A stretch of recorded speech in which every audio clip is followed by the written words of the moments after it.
boa noite a todos. Fiquei super feliz com o convite. E hoje, então, eu estou representando a primeira URI. Então, como vocês já devem ter recebido os colegas nossos também, que falaram, cada um falou de uma parte do Livro dos Espíritos. Hoje nós vamos falar um pouquinho sobre a questão 1015. E eu retirei ela desse livro aqui, que os livros, eles têm umas diferenças, né? Dependendo de quem fez a tradução, de quem escreveu. Então, só para vocês saberem, se vocês perceberem algo diferente, é porque é desse livro aqui, tá bom? Eu gosto dele porque ele tem uma linguagem bem mais clara, e aí facilita o entendimento. Então, eu sempre estudo ele para facilitar. Então, vamos lá. Para a gente começar a conversar então sobre essa questão 1015, nós precisamos primeiro compreender bem o que significa espíritos errantes. E a gente sempre, né, tem uma tendência de associar errante com a palavra errado, né? Vem meio que no automático da gente, assim. Então, errante, aquele que está na erraticidade, né? Mas e aí, o que é erraticidade, né? O que é isso? O que significa isso? Então, é o estado em que se encontram os espíritos desencarnados, né? Que estão fora do corpo físico entre duas encarnações. Então, é esse tempo transitório. Vamos desencarnar, passaremos um tempo no mundo espiritual, trabalhando, estudando, né? Evoluindo, aprendendo muitas coisas, nos preparando para uma nova reencarnação. Então, é esse período de tempo em que ficamos fora de um corpo físico. Né? E é um período bastante importante para a nossa evolução, para o nosso aprendizado. Então, agora sim, a gente vai lá para a questão 1015, que é assim: que se deve entender por uma alma a penar, ou por uma alma penada? Então, Allan Kardec, lá, quando ele fez essa pergunta, ainda não tínhamos, né, o entendimento que temos hoje com relação ao espiritismo. Então, alma penada era um termo que era utilizado no passado, né, para descrever um espírito que estivesse em sofrimento. Então, a resposta que os espíritos trazem para Kardec, né? Então, significa uma alma errante e sofredora, incerta de seu futuro, e a qual podeis proporcionar alívio que muitas vezes solicita, vindo comunicar-se convosco. Então, hoje a gente vai debater um pouquinho esse assunto. Como que nós podemos auxiliar esses espíritos, então, que vêm até nós buscando auxílio? Será que é possível auxiliar? Quais são as formas da gente auxiliar? A gente vai conversar um pouquinho sobre esse assunto. E aí, como é que a gente pode entender, né, sobre essa alma sofredora? Que muitas vezes ela não consegue se desprender desse mundo físico e ela permanece conosco, permanece nos espaços onde ela frequentava e ela mantém, né, essa rotina que ela tinha. Então, como que nós podemos compreender melhor isso? Então, a alma a penar é uma figura de linguagem usada para descrever os espíritos sofredores, né, e os espíritos que necessitam de auxílio e que ainda estão presos em alguns vícios, por exemplo, né? Vícios a determinados sentimentos, por exemplo. Ainda estão presos ao orgulho, ao ódio, ao ressentimento, à mágoa, ou podem ser também pela ignorância espiritual, né? Ignoravam essa vida espiritual, né? Acreditavam que com a morte seria o fim da vida, não haveria nada após a morte. Então, elas também ficam confusas, né, perturbadas com relação a esse sentimento, né, sentir-se vivo após a morte. Como que é isso? Então, esses espíritos, eles sofrem pelas consequências naturais de seus atos e pensamentos. Porque quando a gente desencarna, a gente não muda nada, né? A Rejane vai desencarnar, daqui a 1 minuto, vai desencarnar igual. Não vai mudar nada. Então, todas as alegrias, os aprendizados levamos conosco, mas também todos os nossos vícios, muitas vezes a nossa teimosia, a nossa raiva, o nosso medo, a nossa insegurança, ela nos acompanha também. E por isso que é importante a gente aproveitar muito bem essa encarnação para superar as nossas dificuldades. Eu, por exemplo, eu tinha muita dificuldade de fazer palestra, não dava conta. Mas eu tinha muita vontade, mas eu não tinha segurança para isso.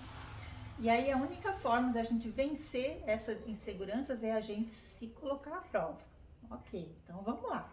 Comecei lá na evangelização, com as crianças, com os jovens, fui fazendo uma palestra aqui, uma palestra ali, né, nos dias que tinham menos público, para eu me sentir mais confortável, e fui evoluindo. Ainda tenho muito que aprender para ser uma boa expositora, para conseguir passar com clareza aquilo que é estudado.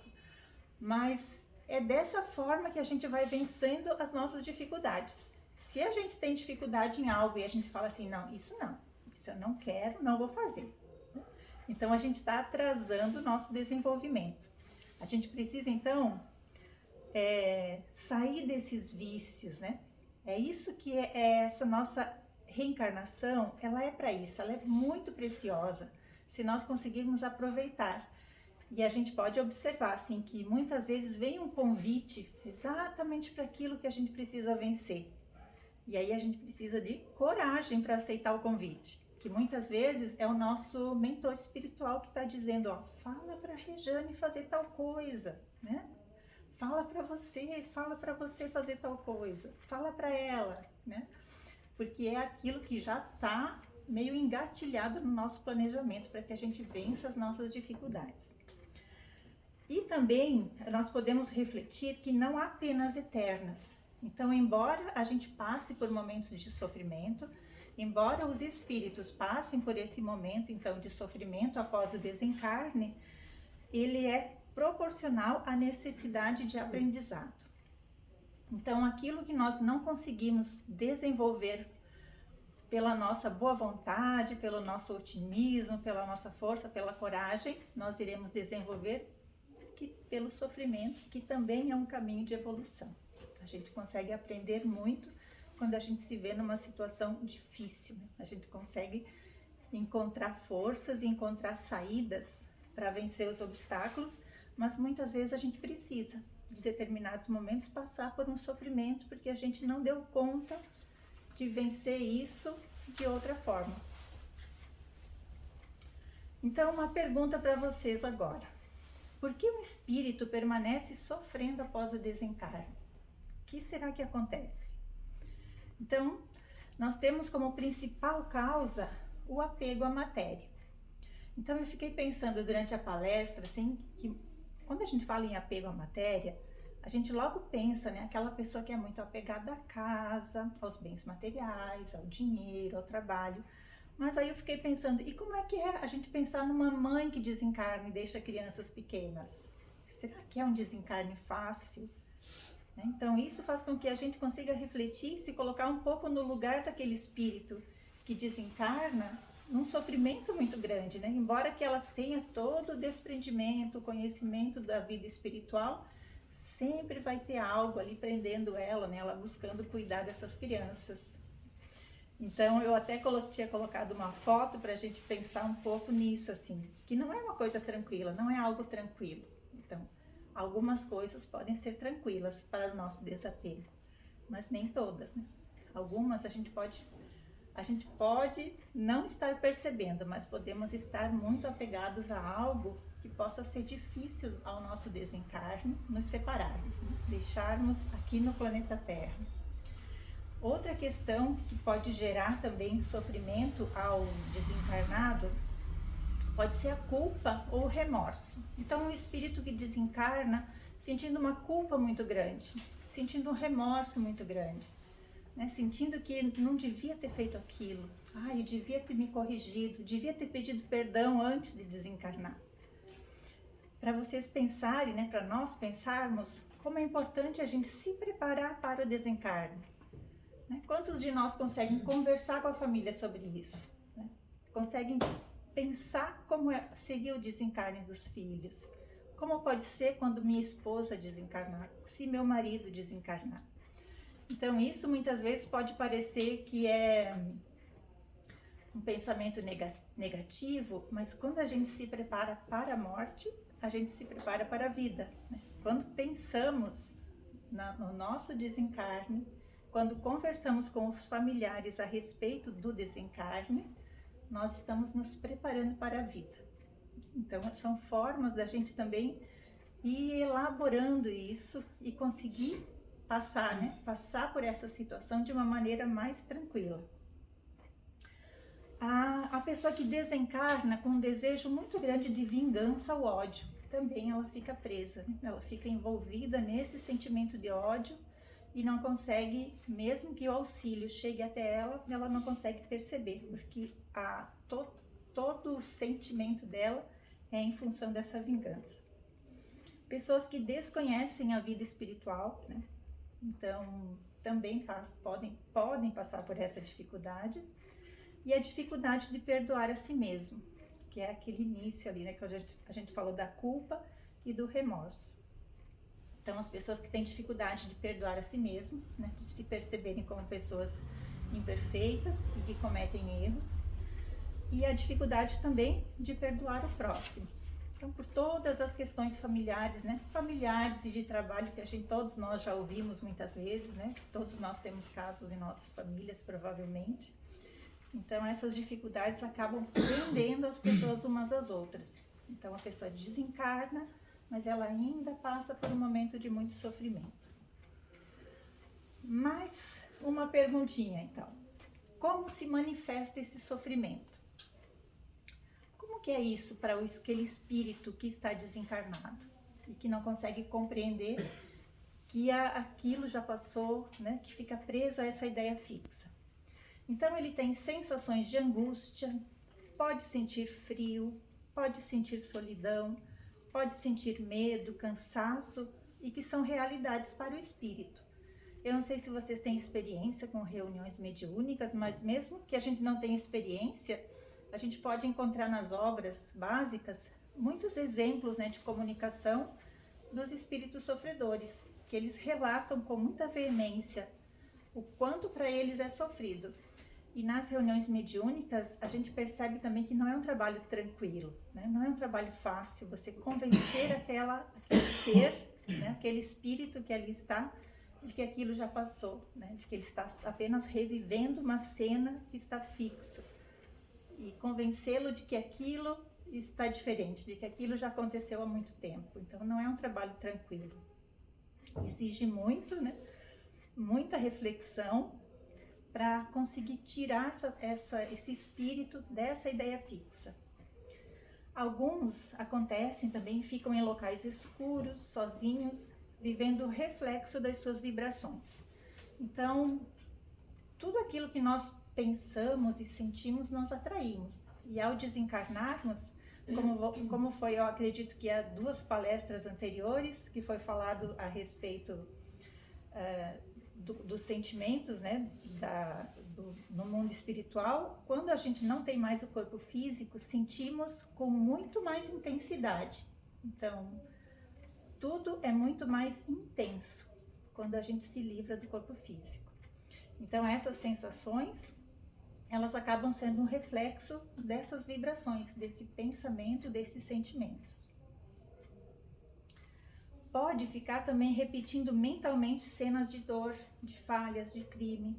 Muitas vezes um desencarne que foi violento, a pessoa pode ficar revivendo aquele desencarne, revivendo a cena.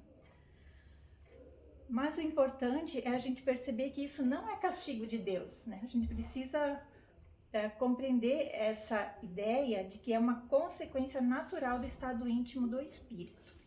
E isso, qual vai ser a utilidade disso, né?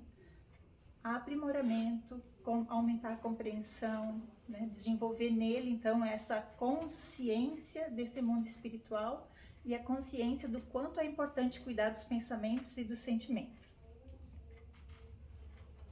Acho que eu passei 2. E como que a gente pode pensar? Será que existe esperança para esses espíritos que estão em sofrimento? O que a gente pode pensar com relação a isso? Né? Então, podemos pensar que sim, né? Tem muito a ser feito por esses espíritos também. Né? O sofrimento, ele não é eterno e o espírito sempre pode se regenerar. Aí isso está no Livro dos Espíritos e foi uma mensagem de Platão, que ele fala que pois somente Deus é eterno e não poderia ter criado um mal eterno. Então não existe o sofrimento eterno, né? Todos os nossos sofrimentos, encarnados ou desencarnados, eles têm a hora certa para terminar. Mas basta muitas vezes que a gente vire a chave, assim, que a gente sintonize em outra faixa de frequência. Se nós estamos lá ouvindo uma rádio AM, nós temos que mudar para uma rádio FM, né? E isso depende desse nosso insight interno, assim como quando estamos encarnados. Se nós não tivermos essa mudança de compreensão, é difícil alguém convencer a gente do contrário, né? Então nós precisamos também nos abrirmos para compreendermos melhor novas ideias, novas compreensões. E o caminho, então, primeiro a gente pode pensar no arrependimento. Então, desenvolver a consciência, ela vem com o arrependimento junto, um arrependimento sincero e o desejo da reparação. E o que mais auxilia, então, esses espíritos? A oração e o amparo de encarnados e espíritos superiores. Então, a oração, ela tem um poder muito importante, né, de chegar para que o auxílio chegue nesse espírito que necessita de auxílio. Então, agora a gente vai ver um pouquinho mais. Olha, como podemos ajudar uma alma que se encontra em sofrimento? Preces sinceras com amor e compaixão. Então, toda prece que pudermos realizar, esses espíritos irão recebê-las como um alívio, né? Vai trazer um alívio para todo aquele sofrimento, né? Toda aquela angústia. Realizarmos o evangelho no lar é algo muito importante, porque embora que a maioria de nós, né, não perceba o que acontece no mundo espiritual, mas muitos espíritos podem ser trazidos para as nossas casas no momento do evangelho, para que eles também recebam auxílio, para que eles também possam ser confortados com a oração, com a palavra, com a leitura, com o estudo. As conversas em reuniões mediúnicas sérias, orientando com respeito e clareza. Então, a reunião mediúnica dentro de uma casa espírita, ela tem uma importância muito grande com relação a esse auxílio que podemos oferecer a todos os espíritos, né, que necessitam de auxílio. Então, é uma forma de que eles encontrem esse pontinho de luz que cada casa espírita representa aqui no planeta, e eles também são convidados a participar. E outra forma que nós podemos auxiliar a esses espíritos é buscar sempre reformar nossa própria conduta. Quer dizer, buscar sempre nos melhorarmos, buscar vencer as nossas dificuldades, superar as nossas dificuldades, porque quando a gente se ajuda, né, se modifica, a gente está modificando todos que estão à nossa volta também. No capítulo 28 do Evangelho segundo o Espiritismo, lá no finalzinho tem uma coletânea de preces espíritas. Eu sei que vocês já sabem, né, vocês já estudaram também, mas eu resolvi trazer isso porque muitas vezes eu não lembro que tem essa coletânea de preces lá no finalzinho do Evangelho. E lá também tem preces pelos desencarnados, pelas almas sofredoras que pedem preces. E aí, caso a gente não saiba, né, como fazer uma oração, nós temos lá um modelo, dois modelos de oração que podem ser realizados para os espíritos que desencarnaram. E aí, para compreender o alívio que a prece pode proporcionar aos espíritos sofredores, é necessário entender como ela atua. Então, como que acontece, né? Como é que ocorre essa transmissão de energias, né? Então, aquele que compreende essa verdade ora com mais fervor, pois tem a certeza que não ora em vão. É a manifestação de um desejo através da comunicação pelo pensamento. Então, é pelo nosso pensamento e pela nossa vontade de auxiliar que nós conseguimos direcionar, então, essas energias, e elas são levadas aos necessitados. Podemos tanto fazer a oração se temos o nome da pessoa, ou não, podemos apenas mentalizar os espíritos que ali estão, que necessitam de auxílio também. No capítulo 27 também traz uma explicação sobre a prece. E as preces, elas são proveitosas aos espíritos sofredores quando percebem que são lembrados, né? Então eles compreendem, né? Eles sentem que são lembrados. Sentem-se menos abandonados e menos infelizes. Além disso, a prece tem sobre eles uma ação direta, reanima-lhes a coragem. Olha que importante, né? Às vezes a gente acha que é tão pouco, né? É tão pouco fazer uma prece, mas a gente não tem a dimensão do quanto essa prece pode estar favorecendo e melhorando a vida de um espírito que necessita de auxílio, né? Estimula neles o desejo de se elevarem pelo arrependimento, pela reparação, pelos erros que cometeram e pode ajudar a desviar o pensamento do mal. E aí tem mais uma questão.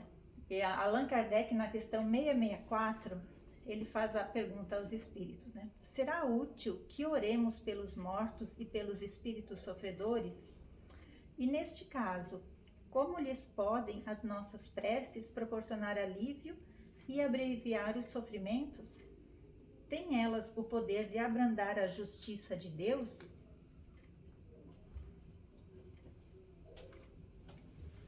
Aí a resposta que os espíritos trazem, né?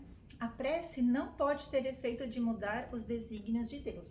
Então, aquilo que está no planejamento, né, irá acontecer. Aquilo que está planejado para o espírito não terá como mudar. Mas a alma por quem se ora experimenta alívio, porque recebe assim um testemunho do interesse que inspira aquele que por ela pede, e também porque o espírito sente sempre um abrandamento quando encontra almas caridosas que se compadecem de suas dores. Por outro lado, eles continuam, mediante a prece, aquele que ora concita arrependimento ao espírito e o desejo de fazer o que é necessário para ser feliz. Então vejam, né, como que a gente consegue proporcionar esperança através do nosso pensamento, da nossa boa vontade, da nossa ação, do nosso pensamento com relação a auxiliar alguém. Então é como se nós fôssemos num ambiente com pessoas, né? Então, como eu também não tenho mediunidade, então eu penso nos espíritos como pessoas, né? Se são pessoas que chegam à casa espírita buscando auxílio, o que eu faço? Então, na espiritualidade, eu procuro pensar da mesma forma, né? Se eu não deixaria de ajudar a quem chega pedindo auxílio, então as orações, né, direcionadas a quem já não está mais entre nós no corpo físico também são importantes, né? Vamos lá. E aí, outra pergunta. Nós espíritas, né?